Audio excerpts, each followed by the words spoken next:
অনেক সুন্দর ডিজাইনের মিরর ওয়ার্ক করা আছে। সো বডি পার্টে আমরা পাচ্ছি বডির যে কাজটা আছে দামানটাতে অনেক হেভি করে ডিজাইনটা করা থাকবে। সো এটা হচ্ছে ফুল দামান পোর্শন। অ্যান্ড আমরা হচ্ছে এই ড্রেসের ব্যাক পার্টে চলে যাচ্ছি। ব্যাক পার্টে পুরো ডিজিটাল প্রিন্টের মধ্যে থাকবে, একদম হালকা হালকা ডিজিটাল প্রিন্টের মধ্যে ব্যাক পার্টে থাকবে। স্লিভসের পার্টটা হচ্ছে এইভাবে, যে বর্ডারটা আছে পুরোটা হলো ফয়েল দিয়ে সিকোয়েন্সের কাজ করে, এটা স্লিভসের পার্ট।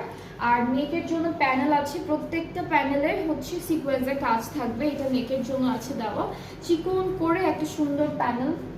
আর হচ্ছে আমাদের দুপাট্টাটা অনেক সুন্দর, দুপাট্টাটা হচ্ছে এক সিল্কের মধ্যে, তারপরে হচ্ছে এরপরে পুরোটা হলো এমব্রয়ডারি করা, দুইটা পাড়ে সুন্দর মিররের কাজ করা, একদম ফয়েল দিয়ে মিরর ওয়ার্ক করা থাকবে দুপাট্টায়। ট্রাউজারটা ক্যামব্রিক কটন। সো এই ড্রেসটা কিন্তু অনেক সুন্দর, অনেক বিউটিফুল। যাদের যাদের ভালো লাগছে ইনবক্স করে ফেলবেন। প্রাইসটা থাকছে